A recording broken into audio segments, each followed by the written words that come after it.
There's a fascination about Egypt, a glamour, a romance. On my trips, people tell me they've been dreaming of traveling to Egypt since early childhood. There are other wonderful sacred places in the world, Gothic cathedrals, Mayan pyramids, Islamic mosques, Hindu and Buddhist temples. But there is nothing anywhere that matches the grandeur, power, and perfection of Egypt. Yet unless you see Egypt through symbolist eyes, you've not seen Egypt at all. One wonders how people come back from Egypt and live lives the way they lived them before, wrote Florence Nightingale back in 1850. The answer is, they don't.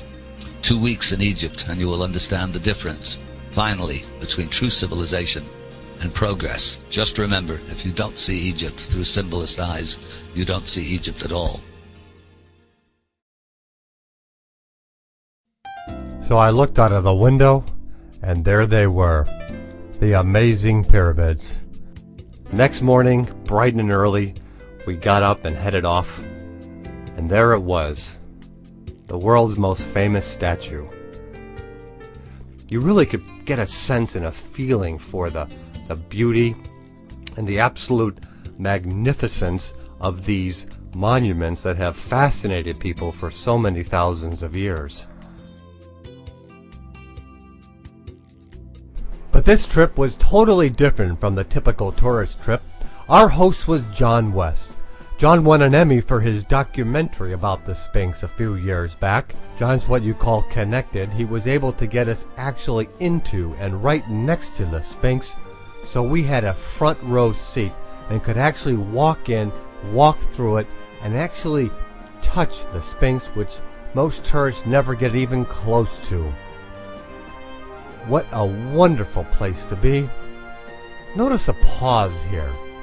It's really made a big impression on me.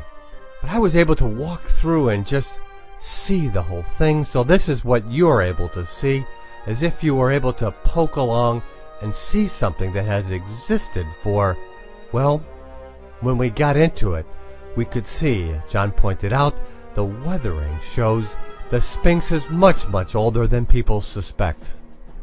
Look down this way. You see that this is the original line of the actual enclosure wall. You see that it's a straight line, yeah. right? It goes all the way down there. So you've got about 5.5 feet of sheer weathering that has weathered this wall back from its original line here. This is a big question. This doesn't happen overnight. There it is. Yeah, you can't dispute it. Yeah. And go explain the weathering. Well, if you look at this from the American Southwest, I know that this doesn't, for sandstone, this takes thousands and thousands of years, and particularly in a dry climate. Of course, Egypt is much more than the Sphinx. Right next door at the Sphinx Temple, we can see some of the other evidence of this early megalithic state. The idea that Egypt was actually a legacy from a prior civilization. Look here. They baffle the corners. Instead of having a right angle, they went through incredible extra effort by hand to carve out little corners around and edges in here. And the idea is, this is way beyond our sophistication and understanding today. The idea is this would actually contain the energy or whatever they were creating in that room. All this granite was quarried in Aswan, about 600 miles south. This is the famous unfinished obelisk. Get an idea of how they actually built these things. Look at the channel carved right out of solid rock. How did they do that? Take a hard stone and keep pounding and pounding away. See the channel here? How they got underneath this? Nobody knows.